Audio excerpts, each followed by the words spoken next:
Emanuel, por onde eu estou, dissipei a paz, que ressuscitou, venceu na cruz, dando salvação, trazendo vida, paz e libertação. És o Alfa, o Ômega, princípio e o fim, Salvador, Messias, Tu és tudo. Tu és meu Deus de paz, quero viver minha vida em Ti. Aleluia! Nós Te adoramos, Senhor.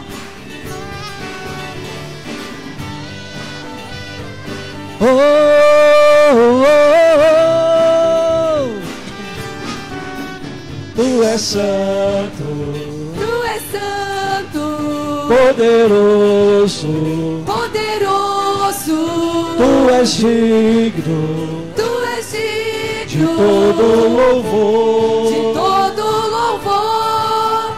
Seguirei Seguirei Teus caminhos, Teus caminhos, te amarei Te amarei para sempre. para sempre. Tu Eu és o Senhor, o Rei dos Reis, todo poderoso, que é Senhor das leis. Deus eu Emanuel, o protetor, dissipei da paz, ressuscitou, venceu na cruz, dando salvação, trazendo vida, paz e libertação. És o Alfa, o Ômega, princípio e o fim, Salvador, Messias, de Ti. Tu és meu Deus de paz, quero viver minha vida em Ti. E eu canto, erga suas mãos aos céus, declare isso ao Senhor. que é digno, e eu Erga suas mãos aos danço, céus, declare me isso. prostro Sim, diante de Ti. Eu canto Sim, e Deus. louvo ao Rei que é digno, e eu danço, o Ômega, me princípio prostro e fim, Salvador, diante Messias, Tu de és tudo pra mim. Ti. Tu és meu Deus de paz, quero viver minha vida em Ti. Ele é nosso Deus.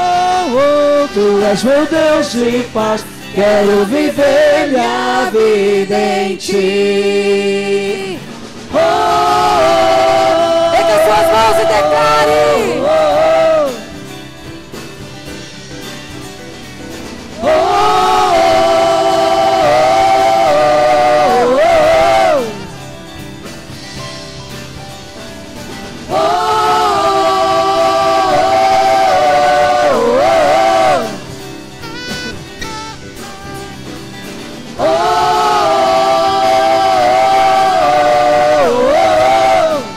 Sim, Senhor, nós Te adoramos, Jesus. Nós Te bendizemos, Deus.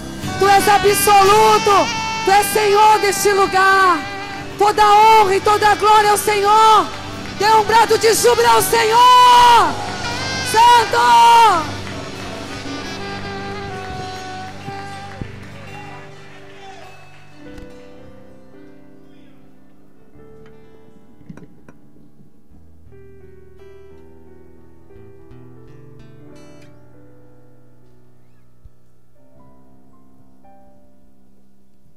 A paz do Senhor, igreja. Abra sua Bíblia aí comigo no Salmo 115. Livro de Salmos, capítulo 115. Vou estar lendo os versículos ímpares e os irmãos, os pares, bem alto, bem com fervoroso aí. Salmos 115.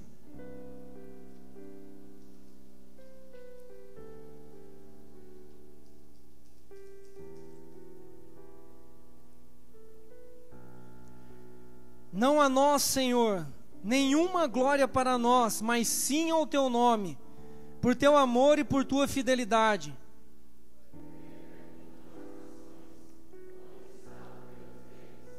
O nosso Deus está nos céus e pode fazer tudo o que lhe agrada.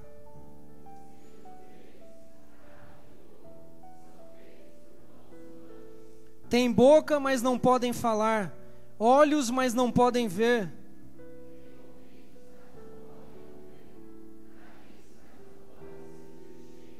Tem mãos, mas nada podem apalpar, pés, mas não podem andar, e não emitem som algum com a garganta.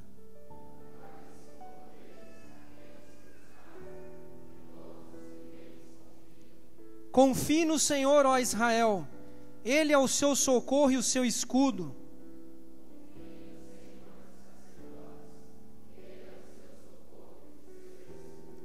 Vocês que temem o Senhor, confiem no Senhor, Ele é o seu socorro e o seu escudo.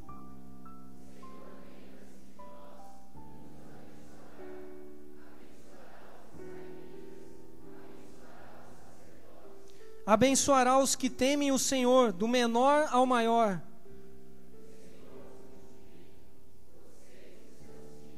Sejam vocês abençoados pelo Senhor, que fez os céus e a terra.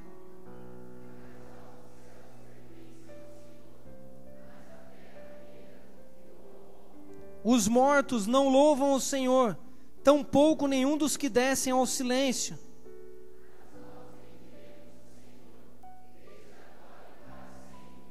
Aleluia, aleluia. Nós estamos aqui na conferência missionária, cujo tema é Servos da Missão.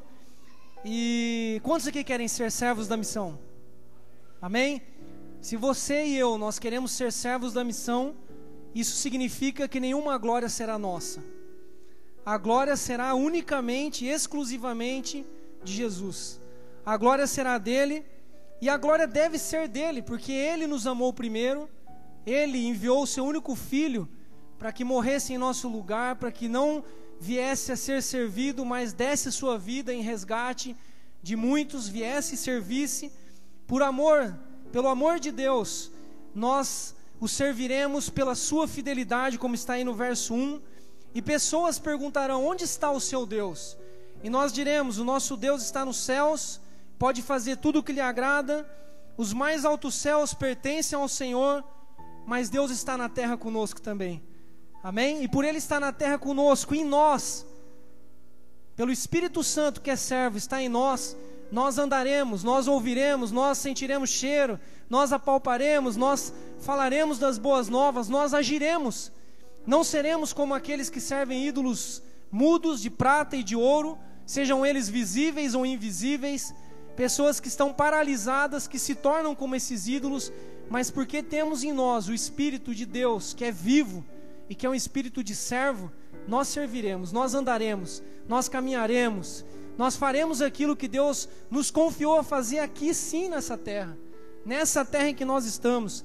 E Deus promete que Ele vai abençoar todos aqueles que o temem, e aqueles que o temem são aqueles que o servem, aqueles que obedecem a sua palavra.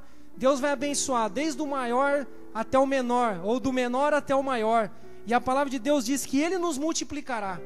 Ele multiplicará os seus servos, os servos da missão. E nós poderemos dizer, como está aqui no versículo 18: nós bendiremos o Senhor, desde agora e para sempre. Aleluia. Amém? Então você que está vivo, você que tem o Espírito Santo dentro do seu coração, comece a bendizer o Senhor, comece a falar com Ele.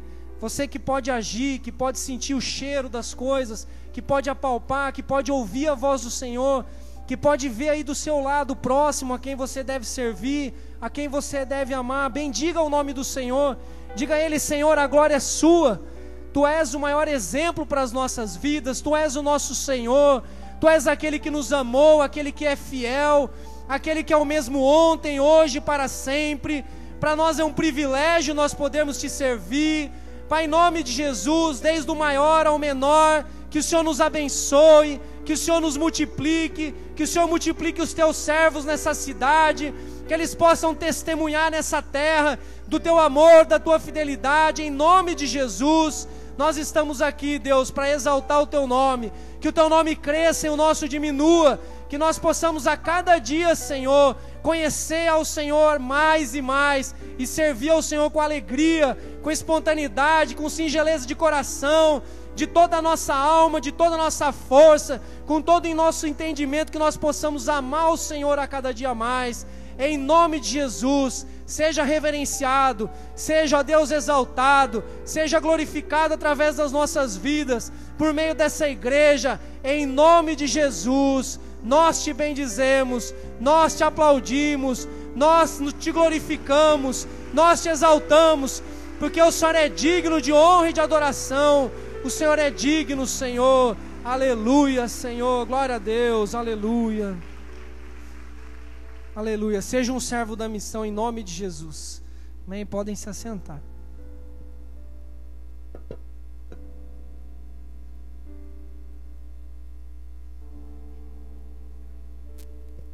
A paz do Senhor, irmãos. Eu vim aqui apresentar algumas pessoas que nos honram com a sua presença nessa noite. E eu quero pedir a você, visitante, que assim que eu disser o seu nome, você se coloque em pé, permaneça até que eu diga todos os nomes, para que toda a igreja possa te conhecer. Está aqui conosco a Cristina Machado, da Igreja do Evangelho Quadrangular, a Tayla Machado, da Igreja do Evangelho Quadrangular, a Miriam de Paula Alves e a sua filha Mariane, da Igreja do Evangelho Quadrangular, o Fernando de Paula Alves, da Igreja do Evangelho Quadrangular, e a Cristiane de Fátima. Todos vocês, queridos visitantes, são muito bem-vindos aqui em nosso meio. Que vocês possam, nessa noite, serem muito abençoados. Eu quero pedir aos irmãos próximos a eles que dêem um abraço de boas-vindas.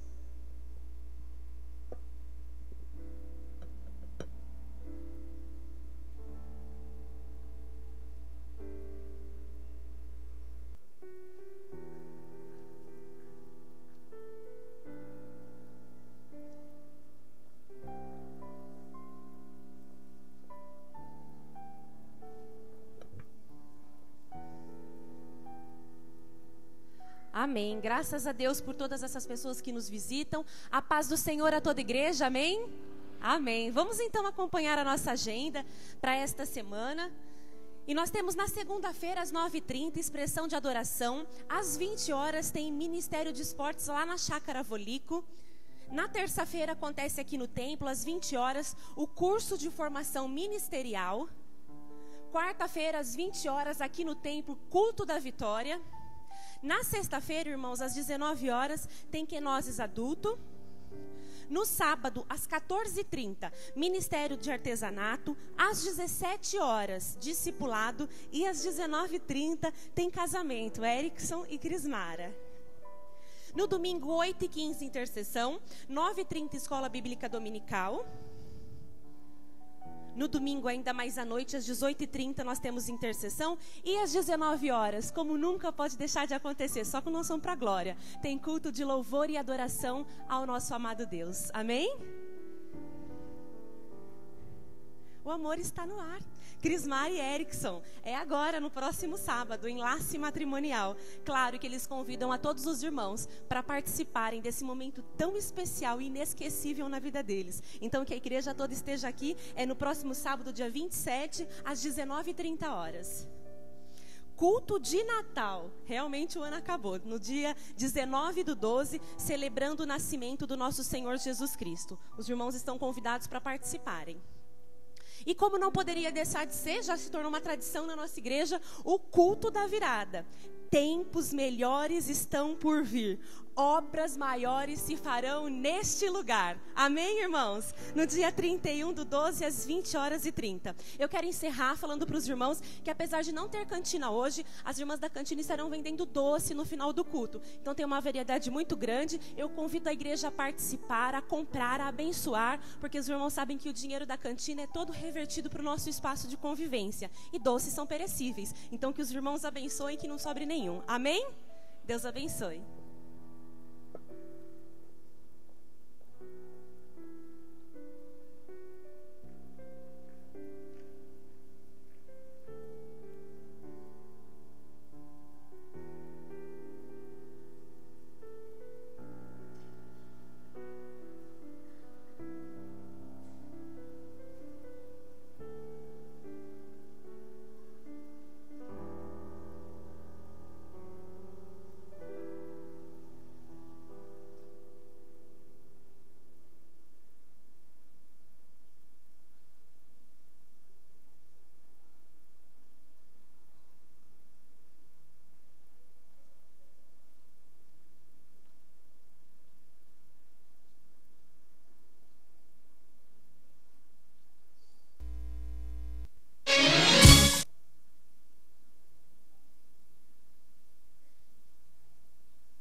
cantos fez soprar. Que povo é esse que tem dono e a terra não pode calar? São testemunhas, propriedades do rei. Esse é o fôlego que levará a voz de Deus. Como um vento impetuoso dos quatro cantos fez soprar. Que povo é esse que tem dono e a terra não pode calar? São testemunhas, propriedades do rei. Esse é o fôlego que levará a voz de Deus. Igreja, cantai a música do céu. Ouça o som de muitas águas vindo sobre ti. Igreja, você tem um som que rasga o céu. Ouça os anjos adorando, o Pai se inclina pra te ouvir.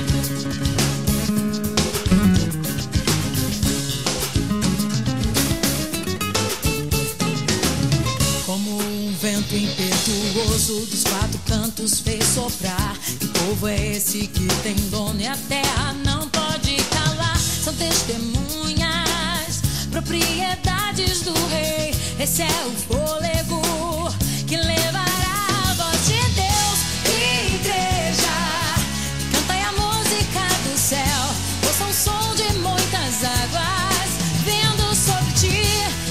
Igreja, você tem um som que rasga o céu. Ouça os anjos adorando, o Pai se inclina pra te ouvir.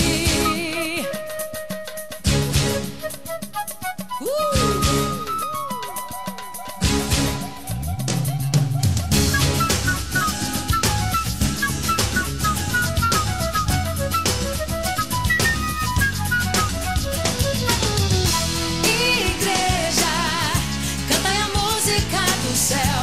Ouça o som de muitas águas vindo sobre ti. Igreja, você tem um som que rasga o céu.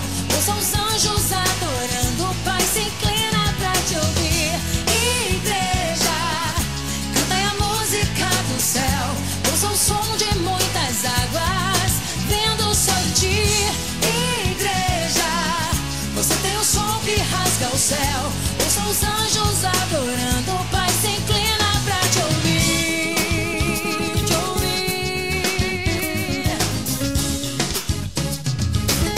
Esse é o som que vem do céu. Esse é o som que vem do céu.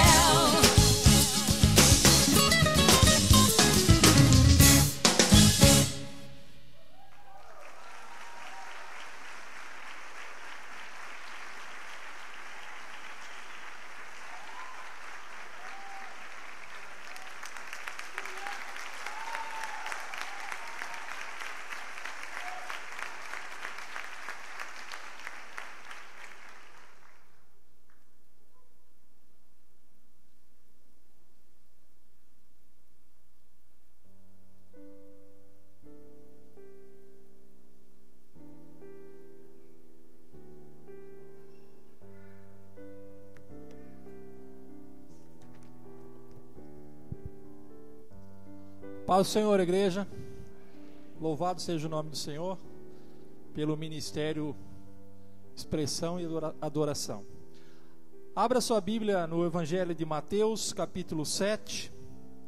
Nós vamos ler 18 ao 21. Este é o nosso momento de ofertas, dízimos e ofertas. Momento de adoração também ao nosso Deus. Mateus 7, de 18 a 21, diz assim: a árvore boa não pode dar frutos ruins, nem a árvore ruim pode dar frutos bons. Toda árvore que não produz bons frutos é cortada e lançada ao fogo. Assim, pelos seus frutos, vocês os reconhecerão.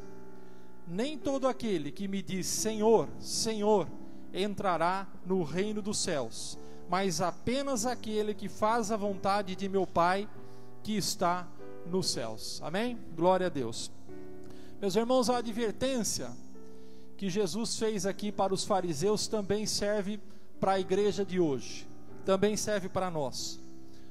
Quando nós somos apenas membros de uma instituição religiosa, nós geralmente falamos uma coisa, mas praticamos outra coisa. As nossas palavras não estão em consonância com aquilo que nós fazemos.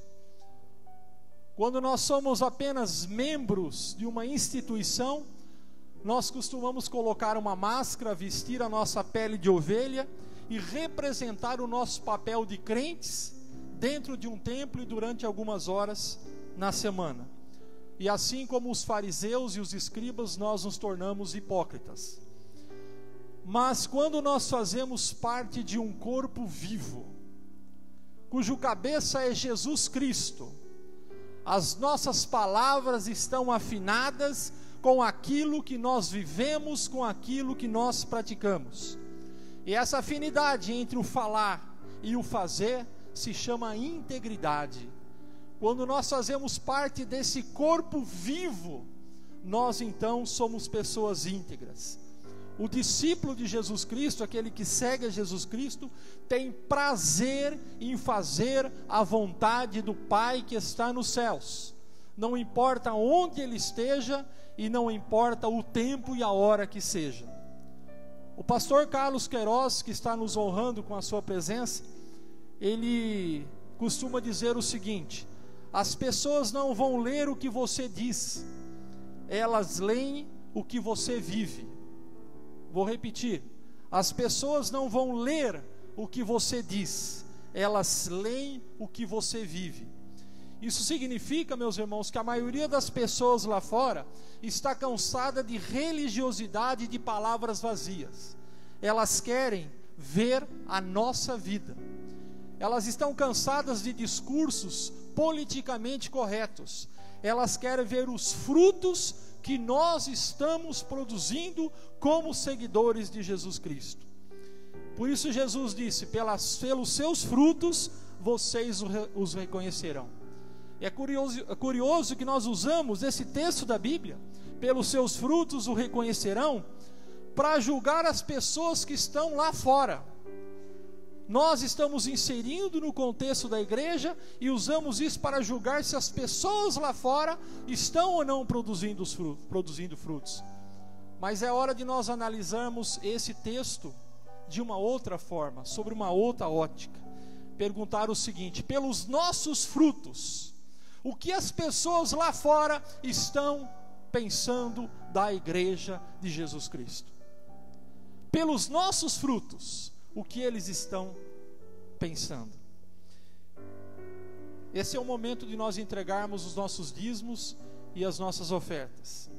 Entregar dízimos e ofertas, diante de tudo que nós falamos, não é alguma coisa que eu faço por causa da rigidez de um mandamento que está aqui na Bíblia. Eu não entrego dízimos e ofertas por causa disso, mas eu faço isso por prazer, pelo prazer que eu tenho de obedecer à vontade do Pai que está nos céus. Isso me agrada. Eu faço isso porque eu amo e sigo a Jesus Cristo. Então eu entrego meus dízimos e as minhas ofertas.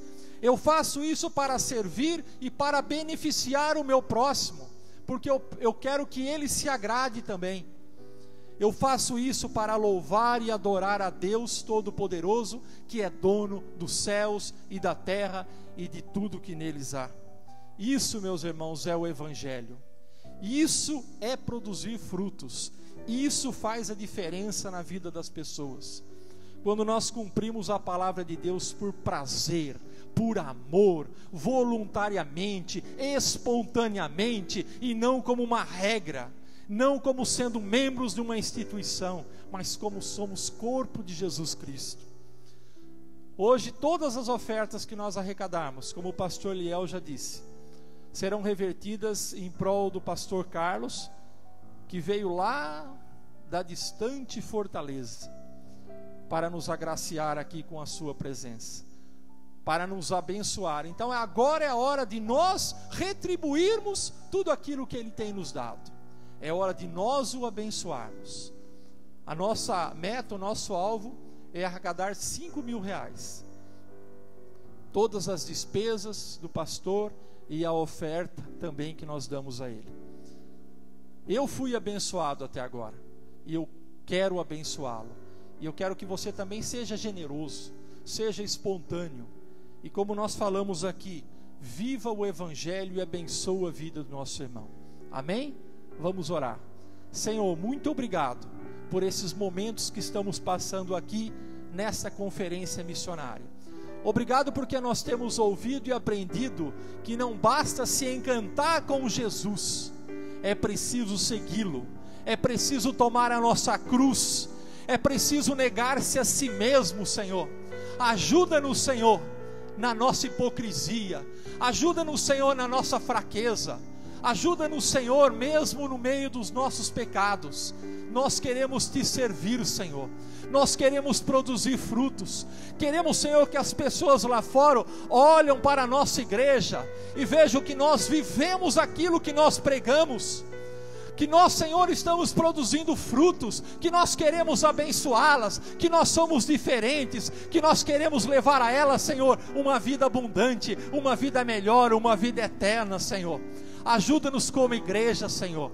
E agora recebe, Senhor, as ofertas, os dízimos que nós entregamos a Ti, com alegria de todo o nosso coração, com voluntariedade, com espontaneidade, fruto do Teu amor para conosco, Senhor. Muito obrigado, porque o Senhor é o nosso Deus, o nosso Senhor, aquele que tem nos dado todas as coisas pela sua graça e pelo seu amor eterno. Nós oramos e te agradecemos por tudo em nome de Jesus. Amém. Vem aqui, meu irmão, então, traga a sua oferta com o coração grato para abençoar o nosso irmão. Glória a Deus.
Conferência de Missão Urbana, nossa 11ª Conferência de Missão Urbana. Nós louvamos a Deus.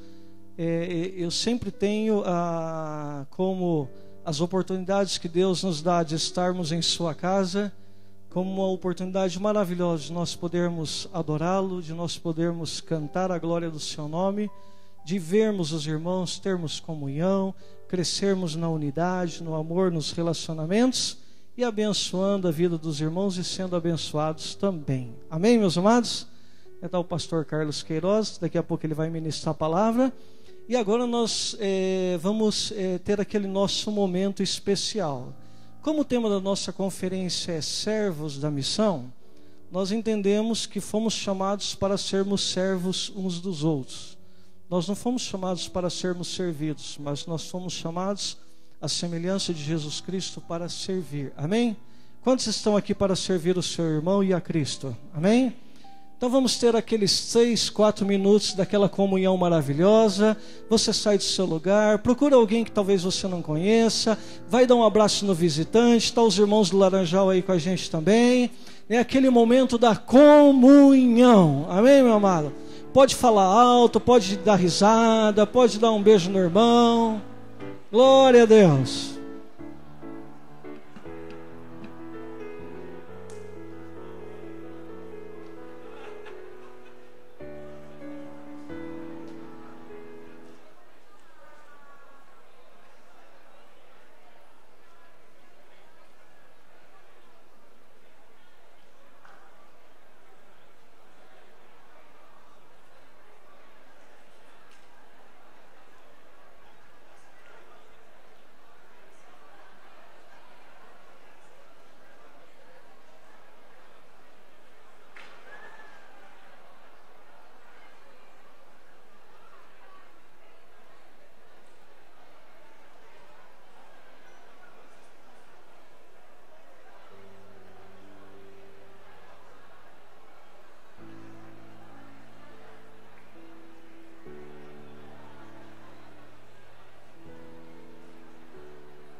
Glória a Deus, aleluias. Ó, quão bom e agradável é que os irmãos vivam em união.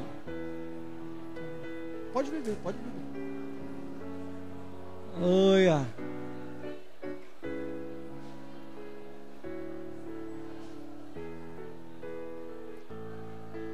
Vamos adorar o nome do Senhor Jesus.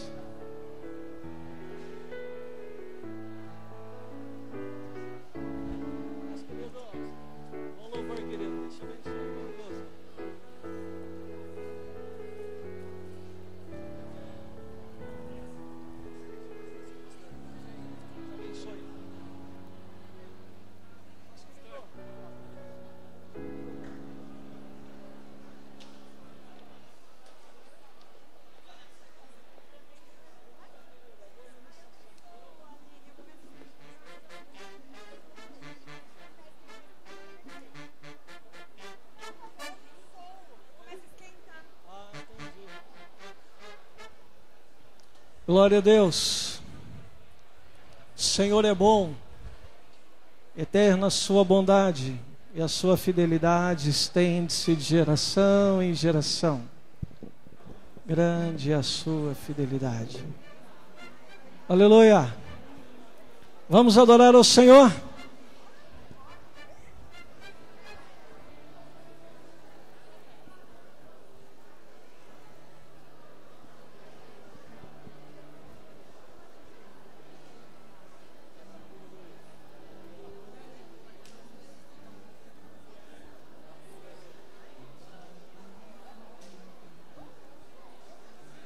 Isso, venham as crianças para nós começarmos o louvor.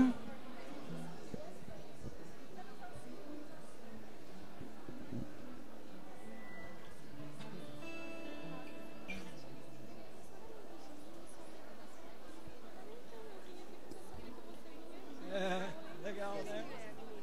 E as crianças estão vindo lá, eu estou esperando as crianças chegarem. Vamos lá, crianças, vamos adorar ao Senhor.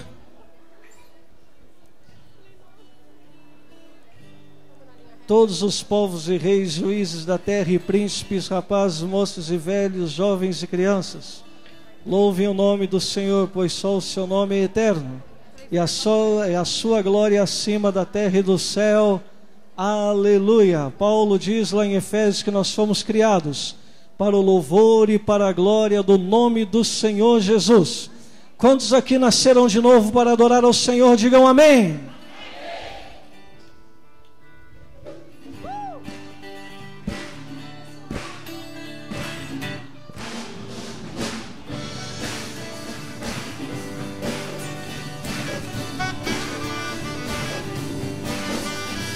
Diante do trono, Senhor, quero levar minha oferta de amor. Diante do trono, Senhor, quero levar meu sacrifício de louvor. As minhas mãos levantar, tua beleza então contemplar.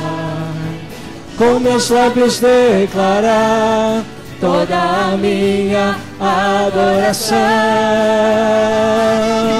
Se não for para te adorar, para que nasci? Se não for para te servir, porque estou aqui? Se eu quero te adorar, te adorar. Se não for para te adorar, para que nasci? Se não for para te servir, porque estou aqui? Se eu quero te adorar, te adorar. Senhor, estou aqui.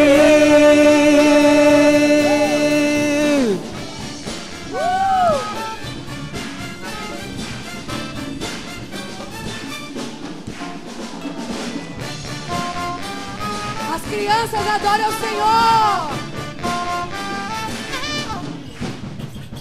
Diante do trono, Senhor, quero levar minha oferta de amor. Diante do trono, Senhor, quero levar meu sacrifício de louvor. As minhas mãos levantar, tua beleza então contemplar. Com meus lábios declarar toda a minha adoração. Se não for para te adorar, para que nasci? Se não for para te servir, porque estou aqui? Se eu quero te adorar, te adorar. Se não for para te adorar, para que nasci? Se não for para te servir, porque estou aqui? Se eu quero te adorar, te adorar. Se não for para te adorar, para que nasci? Se não for para te servir, porque estou aqui? Se eu quero te adorar, te adorar. Se não for para te adorar, para que nasci? Se não for para te servir, porque estou aqui? Se eu quero te adorar, te adorar. Se não for para que nasci? Se não for para te servir, porque estou aqui? Se eu quero te adorar, te adorar. Se se não for para te adorar? Para que nasci, se não for para te servir? Porque estou aqui, sim, eu quero te adorar, Senhor, estou aqui.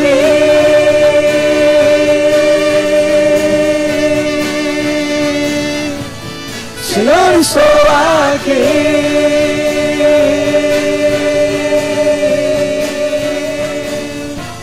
Senhor, estou aqui.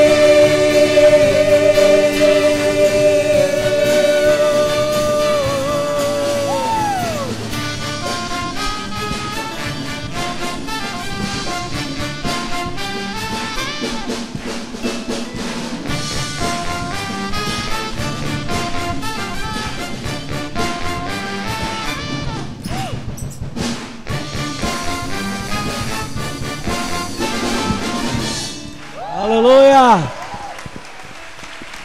Bendito seja o nome do Senhor.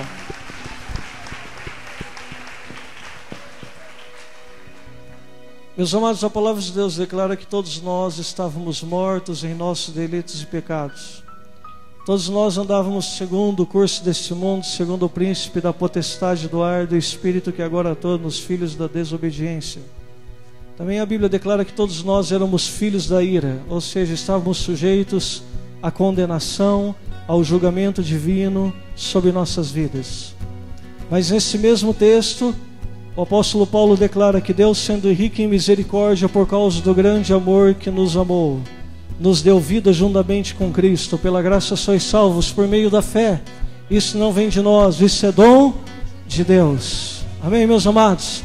Através da cruz, Deus mostrou o seu amor, a sua graça, a sua misericórdia, a sua bondade e o perdão de Deus para toda a humanidade. Amém? Então vamos declarar que nós queremos viver esta nova vida, uma vida que nós não merecíamos, mas que pela graça o Senhor nos deu. E hoje nós podemos adorá-lo e agradecê-lo por isso. Vamos cantar em nome de Jesus. Eu olho para a cruz, e para a cruz eu vou, do seu sofrer participar, da sua obra vou cantar. Meu Salvador na cruz mostrou o amor do Pai, o justo Deus.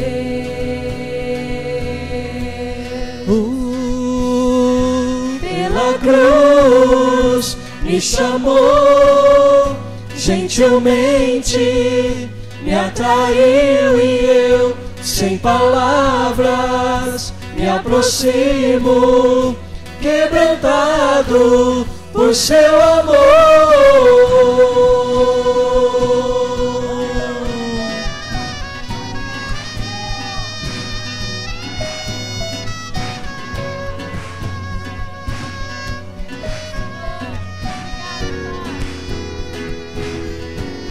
Imerecida vida, de graça recebi, por sua cruz, da morte me livrou, trouxe-me a vida. Eu estava condenado, mas agora pela cruz, aleluia, eu fui reconciliado. Pela cruz me chamou, gentilmente me atraiu e eu, sem palavras, me aproximo, quebrantado por seu amor. Aleluia. Vamos declarar mais uma vez que nós somos gratos a Deus por recebermos uma vida que nós não merecíamos. Recebemos de graça, pela graça de Deus. Imerecida vida, de graça recebi, por sua cruz, da morte me livrou, trouxe minha vida. Eu estava condenado, mas agora pela cruz, aleluia, eu fui reconciliado. Pela cruz me chamou gentilmente, me atraiu e eu, sem palavras, me aproximo, quebrantado por seu amor. Pela cruz me chamou gentilmente, me atraiu e eu, sem palavras, me aproximo, quebrantado por seu amor. Impressionante é o seu amor.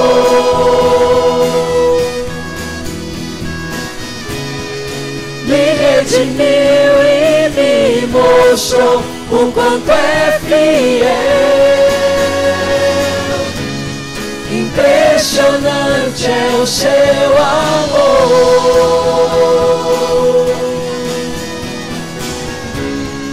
Me redimiu e me mostrou o quanto é fiel. Pela cruz me chamou gentilmente, me atraiu e eu, sem palavras, me aproximo, quebrantado por seu amor. Pela cruz me chamou gentilmente, me atraiu e eu, sem palavras, me aproximo, quebrantado por seu amor.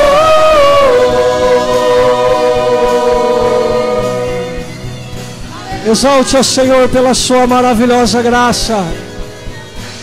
Oh, por tão maravilhosa salvação, por ter nos perdoado, nos justificado, nos reconciliado com Deus. Aleluias! Nós somos gratos a Ti, ó Cristo. Oh, aleluia, Senhor.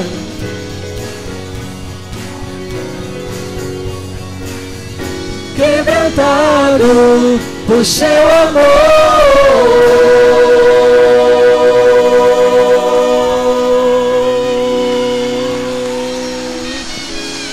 Aleluia. Toda honra, toda glória, todo louvor, toda adoração sejam dados a Ti, Senhor. Aleluia.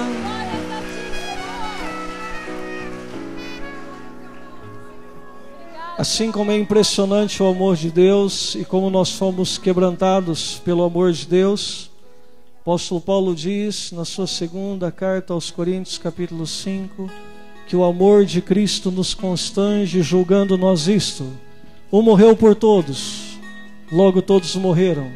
E Ele morreu por todos, para que aqueles que agora vivem, vivam pela fé no Filho de Deus, que nos amou e se entregou a si mesmo por nós, como oferta em aroma suave. Para quem você quer viver o resto dos seus dias? Quem que é o seu universo? A quem você está buscando agradar nesta vida? Eu quero que você pense, qual é o tempo que você tem dado para o Senhor? Você tem dado o melhor tempo da sua vida para Deus? Ou você tem dado apenas aquilo que sobra? O pior que você tem para Deus? Pense nisso e cante conosco. Que Jesus Cristo seja o nosso universo. Que sejas meu universo. Não quero dar-te só um pouco do meu tempo. Não quero dar-te um dia apenas da semana. que sejas meu universo. Não quero dar-te as palavras como gotas, quero que saia um dilúvio de bênçãos da minha boca, que sejas meu universo,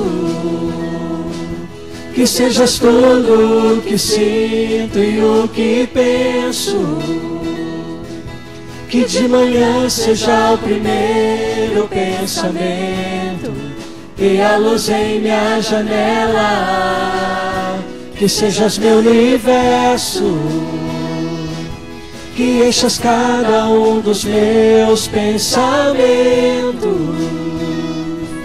que a tua presença e o teu poder seja alimento. Jesus, esse é o meu desejo, que sejas meu universo. Não quero dar-te só uma parte dos meus anos, te quero dono do meu tempo e dos meus planos, que sejas meu universo. Não quero a minha vontade, quero agradar-te, e cada sonho que há em mim quero entregar-te. Que sejas meu universo, que sejas tudo o que sinto e o que penso, que de manhã seja o primeiro pensamento e a luz em minha janela, que sejas meu universo, que enchas cada um dos meus pensamentos, que a tua presença e o teu poder seja alimento. Jesus, esse é o meu desejo, que sejas meu universo. Levante suas mãos, comece a orar ao Senhor. Fala: Senhor, eu não quero te dar apenas um dia da semana, apenas uma parte do meu tempo, mas eu quero dar o que eu tenho de melhor para o Senhor. Eu quero viver para te agradar, eu quero viver para fazer a tua vontade, eu quero viver para cumprir a tua missão aqui nesta terra, nesta vida, Senhor. Oh, venha ser o meu universo, Senhor, ocupando minha vida com a tua presença, que a tua palavra seja o meu alimento. Que sejas meu universo, que sejas tudo o que sinto e o que penso, que de manhã seja o primeiro pensamento e a luz em minha janela.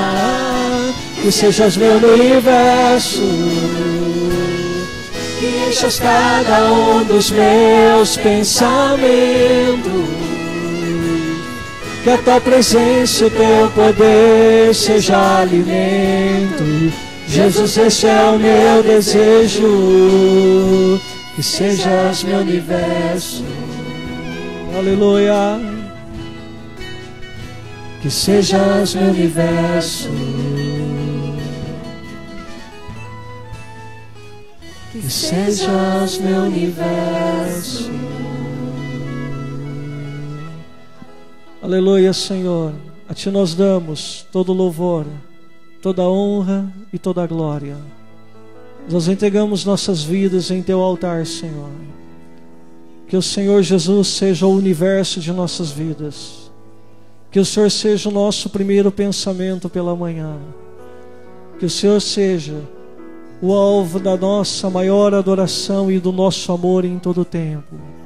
Nós Te adoramos, ó Rei dos Reis, Jesus Cristo, o nosso Senhor e Mestre, o nosso Salvador, o nosso Redentor, o Alfa e o Ômega, o princípio e o fim, aquele que morreu, mas que vive pelos séculos dos séculos e que é digno de receber toda a honra, toda a glória, todo o louvor e toda a adoração para todos sempre.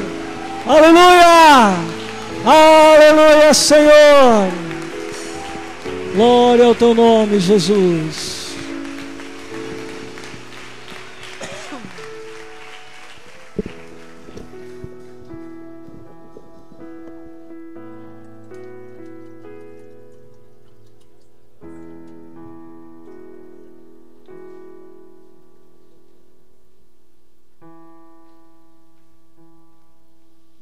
o nosso poder.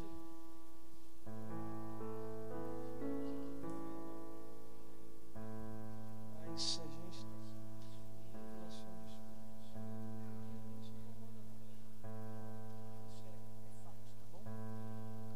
Vamos orar pela vida do nosso querido pastor Carlos. Apenas já está encerrando, né? Os irmãos não sabem como é agradável a companhia desse querido lá na nossa casa. A casa fica muito maravilhosa, alegre. Hoje à tarde eu convidei para tomar um açaí com banana e leite condensado. Aí ele falou que vinha para cá que não precisava nem de microfone para pregar, que ele veio turbinado. Amém. Vamos orar, meus amados. Pai querido, nós realmente desejamos que Jesus Cristo seja o nosso universo. Que o Senhor Jesus preencha todos os espaços de nossas vidas, da nossa alma, que possamos viver esta vida que o Senhor tem nos dado com excelência, com abundância, desfrutando, celebrando, ó Deus querido, a vida que o Senhor nos trouxe através de Jesus Cristo. Agora nós nos abrimos a ouvir a Tua palavra, Senhor. Abre nossos ouvidos para Te ouvir, Senhor. Abre nossos olhos para contemplar as maravilhas da Tua lei, Senhor amado, nesta noite. Como o Senhor tem usado poderosamente a vida do Teu servo, como um instrumento, ó Deus querido, da comunicação das Tuas verdades. Continue, ó Deus querido, a operar através do Teu Filho amado nesta noite, Senhor. Ó Deus, revelando a Tua vontade, os Teus propósitos para as nossas vidas, para esta igreja aqui na cidade. Em nome de Jesus que nós os abençoamos. Amém.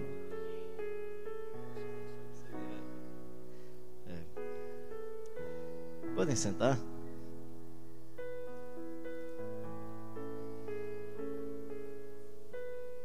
Eita, que legal, né, gente? Eu nem sei porque que esse pessoal saiu daqui. Tava legal demais esse louvor, né? Ouvi aí vocês dedilhando os instrumentos, a percussão, o pessoal cantando, né? E tão belo quanto eles era, não sei se todos escutaram o som das baterias que estavam aqui. As crianças aqui com baterias invisíveis, né? Mas trocavam de um jeito extraordinário, né? E eu via quando eles pegavam a baqueta e batiam assim na... Caramba, era, né, um negócio bonito demais, né? E as meninas que nem ensaiaram fazendo coreografia aqui também embaixo, viu? Muito legal, muito legal. Claro que as que estavam aqui em cima, maravilha, nem se fala, né? Aliás, eu quero parabenizar, porque foi uma das igrejas que eu vi o pessoal fazendo coreografia, mexendo com as pernas também.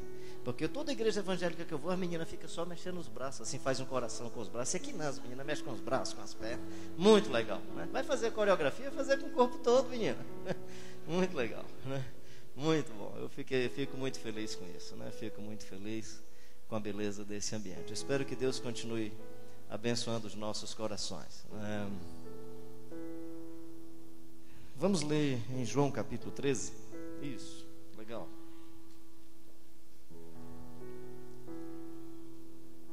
Como todos têm a NVI, fica melhor a gente ler aí na NVI. João capítulo 13.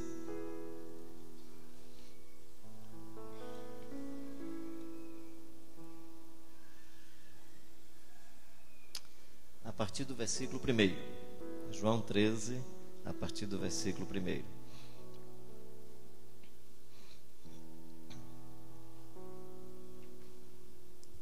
Um pouco antes da festa da Páscoa, sabendo Jesus que havia chegado o tempo em que deixaria este mundo e iria para o Pai, tendo amado os seus que estavam no mundo, amou-os até o fim. Estava sendo servido um jantar, e o diabo já havia induzido Judas Iscariotes, filho de Simão, a trair Jesus. Jesus sabia que o Pai havia colocado todas as coisas debaixo do seu poder de Jesus, claro, e que viera de Deus ele, Jesus, e Deus viera de Deus e estava voltando para Deus. Assim, levantou-se da mesa, tirou sua capa e colocou uma toalha em volta da cintura. Depois disso, derramou água numa bacia e começou a lavar os pés dos seus discípulos, enxugando-os com a toalha que estava em sua cintura. Chegou-se a Simão Pedro, que lhe disse: Senhor, vais lavar os meus pés? Respondeu Jesus: Você não compreende agora o que eu estou lhe fazendo. Mais tarde, porém, entenderá. Disse Pedro: não, nunca lavarás os meus pés. Jesus respondeu: se eu não os lavar, você não terá parte comigo. Respondeu Simão Pedro: então, Senhor, não apenas os meus pés, mas também as minhas mãos e a minha cabeça. Respondeu Jesus: quem já se banhou, precisa apenas lavar os pés. Todo o seu corpo está limpo. Vocês estão limpos, mas nem todos. Pois ele sabia quem iria traí-lo, e por isso disse que nem todos estavam limpos.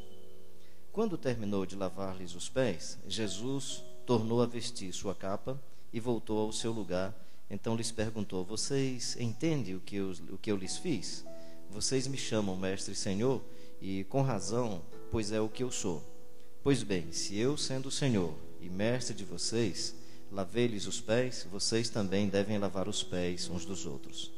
Eu lhes dei o exemplo para que vocês façam como lhes fiz. Digo-lhes verdadeiramente que nenhum escravo é maior do que o seu senhor, como também nenhum mensageiro é maior do que aquele que o enviou. Agora que vocês sabem estas coisas, felizes serão se as praticarem. Agora que vocês sabem estas coisas, felizes, bem-aventurados, realizados com a vida, de bem com a vida, vocês serão se as praticarem. Vou fazer algumas coisas hoje à noite que eu espero que você me compreenda. Para inspirar esse momento missionário, eu vou dar alguns exemplos, contar algumas histórias da minha própria vida, mas com dois cuidados. Entendendo que nem todas as coisas vão acontecer com você do mesmo jeito. Às vezes as pessoas têm suas peculiaridades, eu tenho minhas peculiaridades, um tipo de chamado. Então não se sinta culpado porque não acontece com você ou porque você não conseguiu. Primeiro eu queria que você entendesse isso. São peculiaridades que pela graça de Deus foram acontecendo, e nas minhas elaborações eu vou lembrando de todas elas e vou colocá-las só para lhe inspirar de alguma maneira a você continuar servindo em missão. Esse é um primeiro aspecto. Depois eu queria que você entendesse que as coisas que aconteceram, aquelas que são boas, aconteceram por causa da graça e da misericórdia de Deus. E na minha história, como você também, eu pisei muitas vezes na bola. E as vezes que eu pisei na bola não foi por causa de Deus, não. Foi por conta das minhas imperícias, das minhas falhas e das minhas limitações. Então entender que, de um lado, as coisas que aconteceram foram por conta da graça de Deus. Eu estou me sentindo aqui muito em casa, então eu vou contar do meu jeito aqui as minhas histórias. Ou seja, em alguns momentos, quando eu for falar aqui algumas coisas, eu vou fazer de conta que eu estou com você na sua casa, à mesa da sua casa, a gente batendo o que Lutero chamava batendo um papo de mesa, conversando à mesa da sua casa. Então, vou me sentir assim muito à vontade para continuar fazendo como nós fizemos nos outros dias. Uma outra coisa que eu vou pedir que você entenda, eu vou falar muito sobre morte hoje. Aliás, quem estava aqui na sexta-feira, eu pedi para você vir preparado hoje à noite. Quem não veio na sexta-feira é surpresa para você, mas tudo bem, eu espero que você entenda a surpresa, não se sinta mal com isso. Mas eu convidei todo mundo na sexta-feira para vir, para comemorar o seu funeral.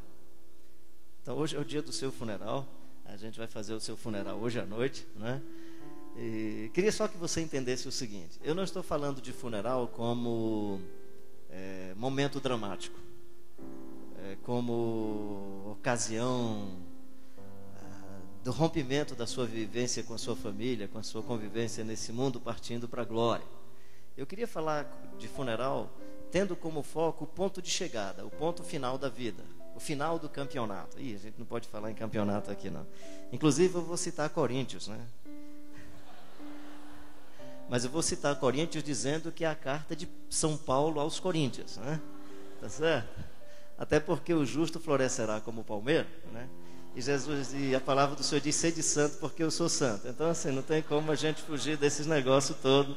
Vocês paulistas estão bem demais, então vocês estão melhores do que outros lugares aí que não dá nem para fazer esse tipo de conexão com os textos bíblicos, mas tudo bem. Então, bem, vamos voltar para o nosso texto aqui. Então, entender o funeral não como um momento dramático, como o momento do pânico, mas como esse momento de corrida, final da corrida, né? Por que os corredores, seja maratonista, seja o corredor de fundo, aquele chamado corrida de 100 metros, velocistas, ou corredor de Fórmula 1, por que eles fazem uma estratégia da corrida? Porque eles sabem quantas voltas eles vão dar, eles vão analisar se chove, se a pista vai ser pista enxuta, pista molhada, que tipo de pneu vai colocar, quantas paradas eles vão precisar fazer. E por conta disso, como eles sabem de tudo isso, eles vão elaborando a estratégia da corrida, porque eles têm noção do ponto de chegada. Você vai construir uma casa, o que é que você faz? Você vai construir um templo, você chama um arquiteto, chama um engenheiro, manda fazer os cálculos, manda fazer a planta. Por quê? Porque é importante. Você não quer ficar quebrando paredes enquanto vai construindo. Você pega uma planta para ir construindo o que já está projetado. Mas, lamentavelmente, a nossa vida é mais importante do que as nossas construções e nós não fazemos a planta da nossa vida. Nós não elaboramos o nosso plano de vida. Nós não elaboramos. Até porque nós temos medo do ponto de chegada. Eu queria lhe animar a não ter mais medo do ponto de chegada. A outra coisa que eu vou pedir permissão a você, é uma questão muito particular da minha própria vida, da minha existência. Quando eu tinha 12 anos de idade, eu perdi um irmão que tinha 27 anos de idade. E eu sou de uma família muito pobre. Então aquele meu irmão era assim uma espécie do ídolo da família, né? Era o referencial, a gente admirava muito, ele gostava muito de criança. Então, por conta disso, eu pus na minha cabeça que eu não ia passar de 27 anos de idade. Daí porque a partir dos 15, 16 anos, 17 anos, eu fazia tudo como quem ia morrer nos 27. Depois eu soube que meu avô, por parte de mãe, morreu aos 54 anos. Eu achava que não ia passar dos 54, já estou com 56, graças a Deus. Aí eu fazia tudo como se a vida fosse terminar com 54. E perdi agora um irmão que faleceu com 70 e poucos anos, né?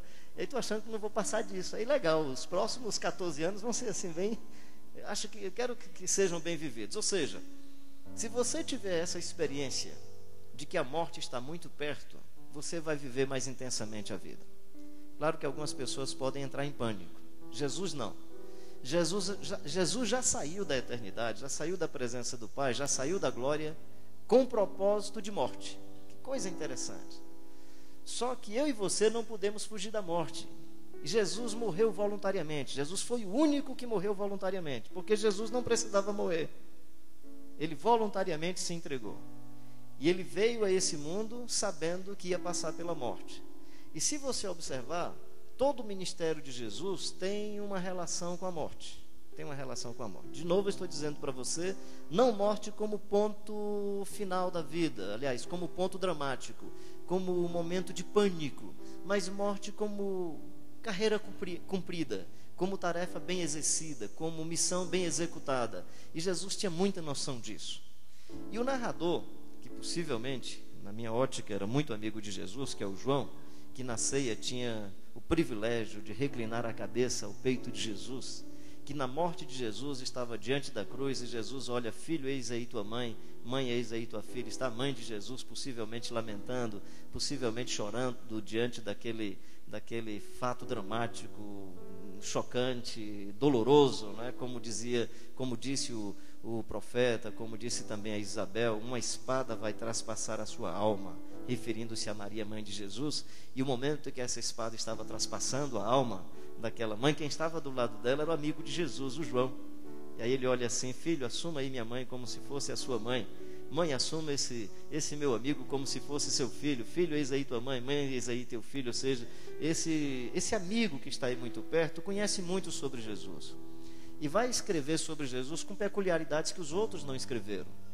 Mas não somente isso, ele vai escrever sempre para falar não só dos milagres, mas para falar de Jesus. Os outros narradores falam da multiplicação dos pães, nós já dissemos isso aqui no primeiro dia.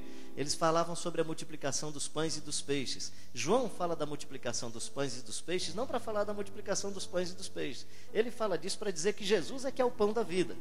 E que o pão que eles tinham comido no dia anterior era o pão que perece. Então, quando ele fala sobre a ressurreição de Lázaro, não é para contar a ressurreição de Lázaro, é para dizer que Jesus tem poder sobre a ressurreição. Então, o propósito do João é sinalizar que Jesus é Deus. Jesus é Deus. O Mateus vai falar da genealogia de Jesus vindo de Abraão, Isaac, Jacó, por aí vai. O Lucas vai falar de uma genealogia mais natural. Jesus vem de Adão, Sete, até chegar em Jesus. E João não está focado nesse processo histórico da presença de Jesus enquanto Deus. Ele diz o seguinte: no princípio era o verbo estava com Deus e o verbo era Deus. E antes que Abraão existisse, eu sou. Porque João está interessado em falar da deidade de Jesus. O propósito dele é dizer o seguinte: Jesus não é apenas divino, Jesus é Deus. Ou seja, Jesus não é uma pessoa que chegou nesse mundo e Deus invadiu a vida dele. Jesus é alguém que já estava antes da fundação do mundo, já estava com Deus e era Deus e se fez gente, se fez humano. Assumiu essa atitude humilde, esse Deus que humildemente resolve amar os seres humanos e resolve servir a humanidade. E aí quando você chega no capítulo 11 de João, você vai encontrar a história da ressurreição de Lázaro. Olha que coisa interessante. Jesus ressuscita um homem, dá vida a um homem, o pessoal agora quer matar Jesus. Logo depois que se conta sobre a história da ressurreição de Lázaro, depois você pode observar aí na sua Bíblia, se você inclusive quiser continuar acompanhando, versículo 47, os escribas e fariseus começam um plano para tirar a vida de Jesus. Então a partir daí começa uma história sobre a morte de Jesus. Capítulo 11, o final do capítulo 11. Capítulo 12 é sobre a morte de Jesus. O capítulo 13 vai começar, como nós já lemos, antes da hora da festa da Páscoa, sabendo Jesus que era chegada a sua hora de partir desse mundo para o Pai. Capítulo 14 é Jesus confortando os discípulos, dizendo: eu não vou deixar vocês na orfandade. Eu vou partir, mas eu vou mandar um consolador para vocês. Capítulo 15, o tema vai na mesma direção. Capítulo 16, a mesma direção.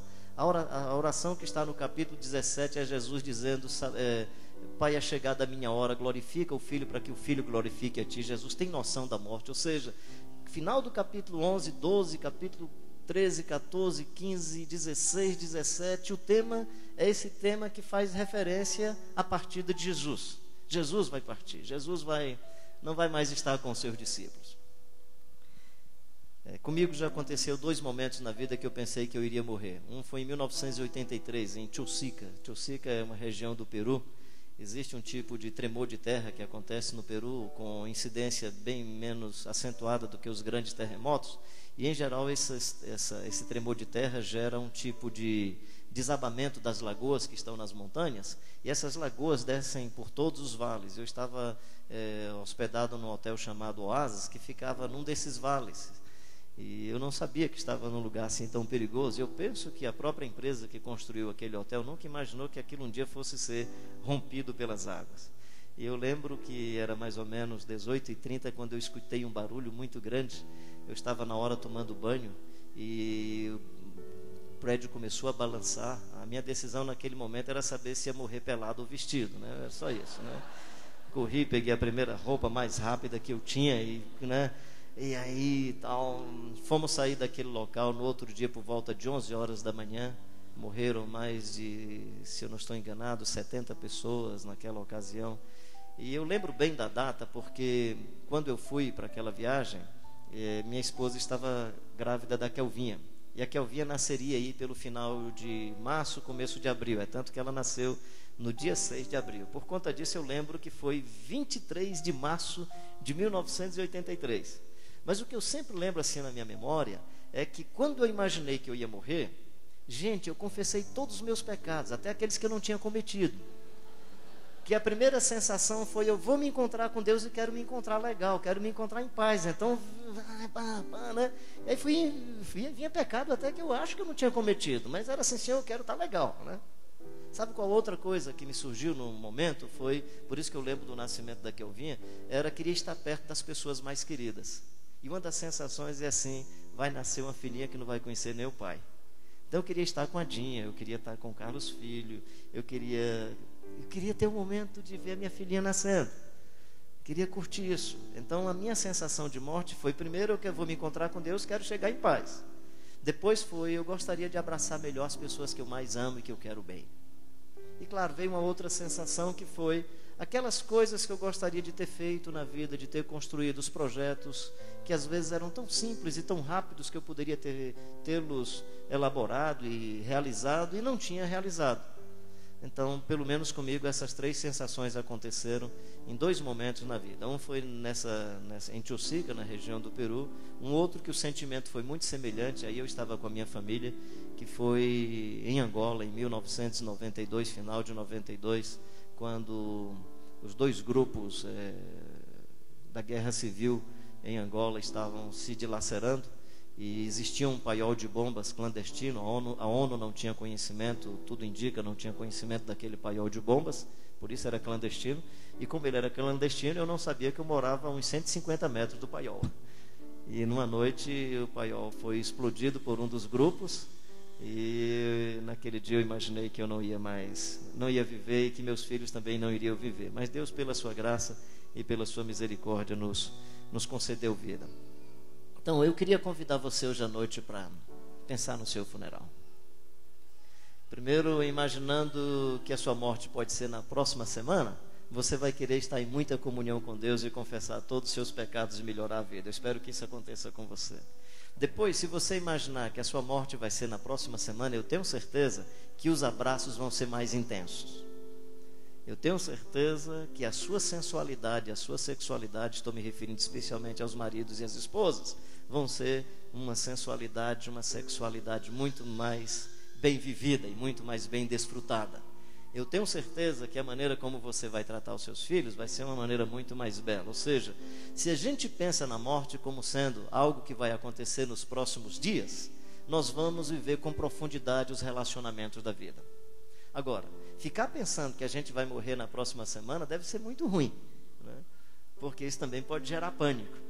Então, você pode, para manter esse equilíbrio, fazer o seguinte: em vez de imaginar somente que vai morrer, você tenta exercitar em você a mente de criança. Como é que é a criança? A criança observa todos os momentos com deslumbramento, com encantamento. Toda criança vê a vida de maneira inusitada. Se você disser para o seu filho que na próxima semana você vai levá-lo a São Paulo, capital de São Paulo, lá em São Paulo, e que ele vai andar de metrô com você, ele vai ficar a semana toda lhe perturbando. Mãe, quando é que a gente vai? Claro que depois que ele andar a primeira vez de metrô, ele nunca mais vai querer ir a segunda vez. Mas como é a primeira vez, ele vai estar encantado, ele vai estar deslumbrado, né? Desculpa o pessoal da odontologia, os dentistas que estão aqui, eu tenho certeza, hoje são técnicas diferentes e tal, mas no meu tempo era meio difícil você sentar na cadeira de um dentista, já sentava tremendo, né? A minha primeira experiência era um médico já velhão, né? E aí foi interessante, ele pegou o dente, esse aqui, eu disse a ele, pum, puxou. Aí nunca mais eu... Bem, eu estava em Belo Horizonte, entrei no elevador, eu vi que a criança estava com a mãe, eu ia para um escritório no 20º andar, e aí eu olhei assim para a criança, como eu já disse para vocês, eu tenho uma facilidade de comunicação com as crianças, eu acho que é por causa da altura, né? E aí a gente se comunica bem. E aí meu filho, tudo bem? Bom dia. Ele, bom dia, né? E daqui a pouco o meninozinho olhou e sorrindo para mim, eu disse, para onde é que você vai? E ele com um sorriso assim, de ponta a ponta, ia nas pontas das orelhas, vou para o dentista, né? Aí eu aqui comigo pensei, primeira vez da vida dele, né? Mas ele estava encantado, ele estava assim, fascinado, era a primeira experiência. Ou seja, venha para a igreja como se você estivesse cantando pela última vez, para cantar com mais profundidade. Mas venha também como se fosse a primeira experiência da vida, para não se transformar em rotina, para ter sempre deslumbramento e encantamento com a experiência. Eu, quando leio a Bíblia, eu quero sempre animar-me para esse sentimento de ler a Bíblia como se eu estivesse lendo pela primeira vez. Inclusive, eu acho que nós estamos com um problema hoje à noite, porque como eu estou falando sobre funeral e estou com a cabeça que posso morrer na próxima semana, eu quero falar para vocês como se fosse a última vez que eu fosse falar. O problema de quem vai falar como se fosse a última vez que vai falar, ele quer falar a noite toda, porque ele quer dizer tudo. Então vocês estão diante de um problema, né? Jesus sabia que era hora de partir desse mundo para o Pai. Sabendo Jesus que era chegada a sua hora de passar desse mundo para o Pai, tendo amado os seus, os amou até o fim. Então, qual é a primeira atitude de Jesus quando ele sabe eu vou partir? A primeira atitude é, eu vou amá-los intensamente. Ou seja, se você pensar que a sua vida vai se tornar muito rápida, e na verdade a vida é muito rápida, ela passa, a Bíblia diz que ela passa como uma seta, como uma flecha que sai da mão do guerreiro, como uma lança que é lançada da mão do guerreiro, ela passa como o vento, a vida passa como uma flor que floresce e depois murcha e cai. É assim a vida passa muito rapidamente, quando nós menos esperamos as coisas já aconteceram. Se você tem essa percepção de Jesus, uma das coisas que você vai fazer é amar os seus de maneira muito mais intensa. Agora, a pergunta que você precisa responder é: quem são os seus? Quem são as suas pessoas? Quem são aquelas pessoas que Deus disse cuida, e cuida intensamente dessas pessoas? No grupo de Jesus tinha 12. Tinha 12. E Jesus era muito melhor do que eu e você. Não estou dizendo que você não tenha que ter mais de 12 pessoas, mas eu estou dizendo que mais de 12 pode ser difícil para você. Mais de 10. Eu queria animar você a contar nos dedos da sua mão. Quem são aquelas pessoas que você olha e diz assim: essas pessoas eu preciso cuidar intensamente? Quem é a pessoa por quem você seria capaz de colocar o corpo à frente se alguém fosse atirar naquela pessoa? Quem é a pessoa por quem você seria capaz de morrer? Se você identificar essas pessoas, você estará identificando as pessoas que em missão você precisa servir intensamente. Porque para servir o outro que você não conhece, precisa primeiramente servir a esse que você conhece. Para servir quem está distante, para servir quem está na miséria, na sarjeta, vivendo de forma perversa, se você não conseguiu amar nem aqueles que estão bem perto de você, as pessoas mais queridas da sua alma e do seu coração, como você vai amar em missão o outro que você não conhece? Sabendo Jesus que era hora de partir desse mundo para o Pai, tendo amado os seus, os amou até o fim. E aí Jesus tem uma noção de algo que eu e você não temos, que é a noção da partida. Honestamente, eu não tenho noção da minha partida.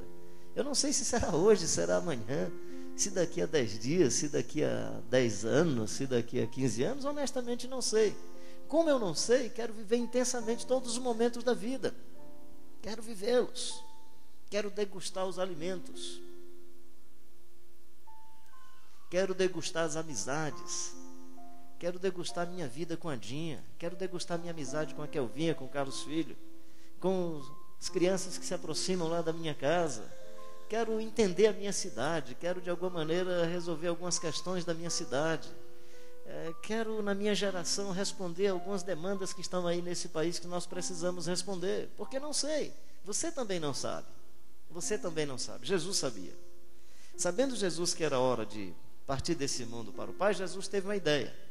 Ele percebeu que havia um elemento cultural no seu contexto, que era a Páscoa, a festa da Páscoa. E ele aproveitou da festa da Páscoa para fazer um sinal de amor e misericórdia.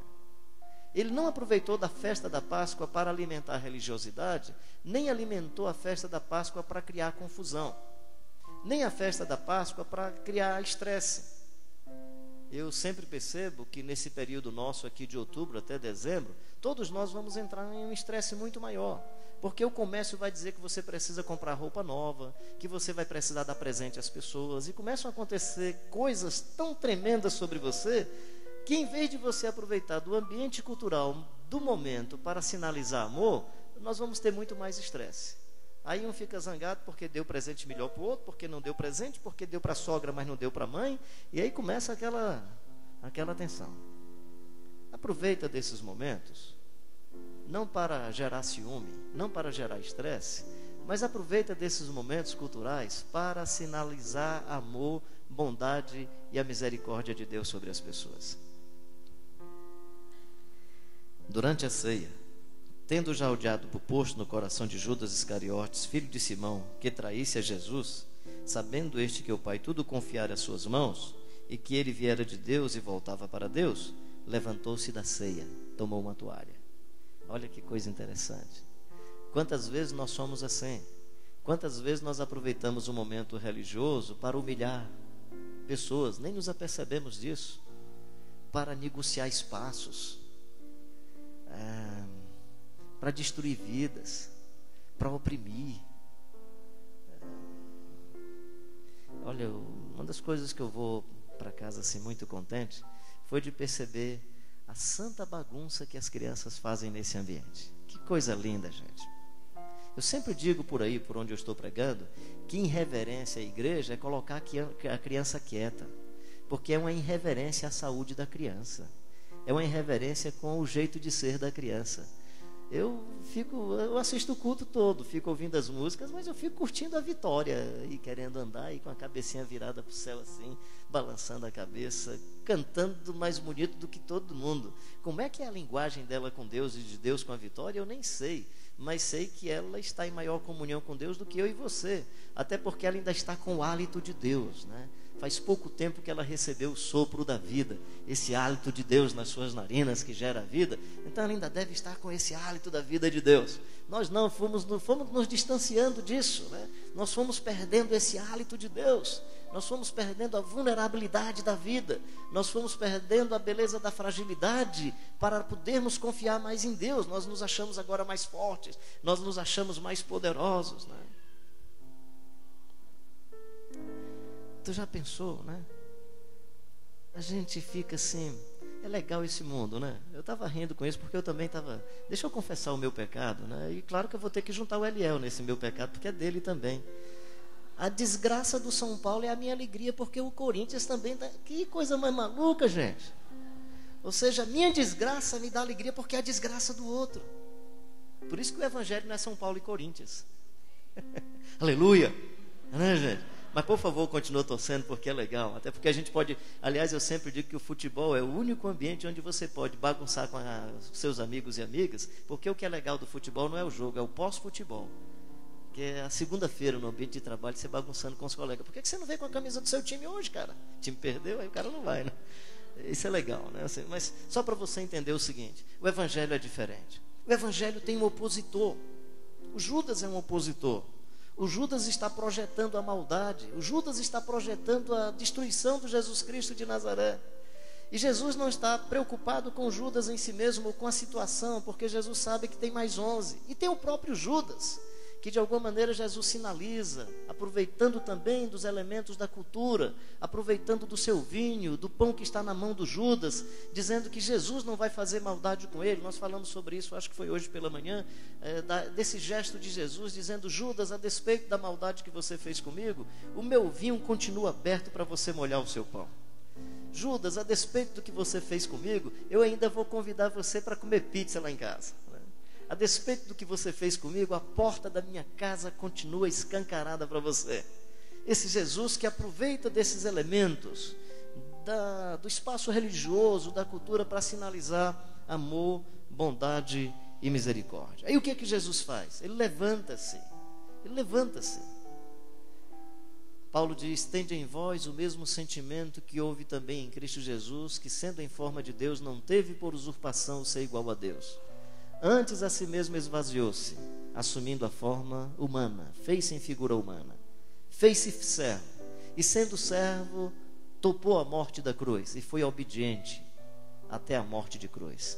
Pelo que Deus o exaltou, e lhe deu o nome que está sobre todo nome, para que o nome de Jesus se dobre todos os joelhos, no céu, na terra e debaixo da terra, e toda língua confesse que Jesus Cristo é o Senhor, para a glória de Deus Pai. Então o texto diz: tende o sentimento que houve em Jesus, que sendo Deus se fez gente, se fez humano. E em se fazendo humano, ele assumiu a tarefa dos aprendizes de escravo. Jesus não assume a tarefa de escravo. Em restaurante não tem isso? Você não tem aquela pessoa que vai servir a mesa, que fica olhando como é que o garçom mais experiente, a garçonete mais experiente, como é que elas trabalham, para que ela fique ali aprendendo? Então ela ainda não é garçonete, ele ainda não é garçom, é aprendiz de garçom. Quem lavava os pés dos visitantes era o aprendiz de escravo. Jesus assume uma tarefa das mais humildes do seu contexto e da sua sociedade. Ele assume a tarefa de colocar uma toalha, de tirar a sua túnica, colocar uma toalha em torno do seu corpo, põe água na bacia, e colocando água na bacia, ele vai lavar os pés dos seus discípulos. Achei bonito aquele momento aqui na igreja, que você criou o espaço, que foi criado o espaço para você abraçar, para você... honestamente, eu olhei assim para os pés da Marli, estava com vontade que tivesse a sandália dela, tivesse suja, mas não estava bem limpinha. Aí eu olhei para a da Fernanda, também estava bem limpinha, porque eu queria limpar a sandália, né? Assim, só isso mesmo, só pegar e limpar a sandália. E achei que seria legal para mim, não era nem para elas não. Já pensou essas sandálias maravilhosas, você chegar e limpar a sandália? Muito legal, não era não? Não é verdade? Dar um copo d'água a alguém, não é? Abraçar uma pessoa, acolher, não é? Eu, muito cedo, na minha vida, eu comecei a servir na igreja, ajudando as crianças e tal. Não faz tempo, eu era adolescente, né? E depois eu descobri uma praça em Fortaleza, que era chamada Praça do Parque das Crianças, que tinham muitas pessoas aparentemente isoladas, me pareciam muito solitárias, né? E eu resolvi pegar a Bíblia e sentar com esse pessoal e começar a ler Bíblia com esse pessoal. E isso eu fiz antes de entrar para a universidade. E depois que eu ingressei na universidade, eu corria da universidade de terça-feira, de quinta-feira, e ia fazer esse tipo de trabalho no Parque das Crianças. E fazia esse trabalho não só porque eu queria conquistar as pessoas, eu queria também sinalizar para os meus amigos dentro da universidade que eu era evangélico. Aí o que é que eu fazia? Eu pegava uma Bíblia, assim, a minha Bíblia era de capa preta, com as bordas assim, bem, parecia aquelas bordas de ouro, assim, aquela tinta, né, cor de ouro, bordas douradas, né? Ia para a universidade, né? E os meus colegas bagunçavam muito, e eles me chamavam de pastorzinho, não é porque eu era pastor não, é porque eles queriam fazer galhofa comigo, pastorzinho para aqui, pastorzinho para acolá.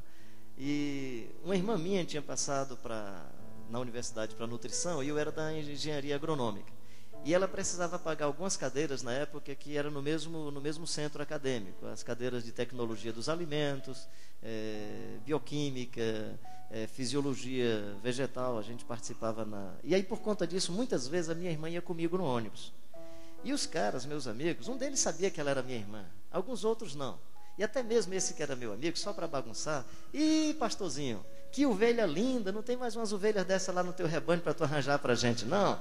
E aí todo mundo no ônibus ia e fazia muita bagunça.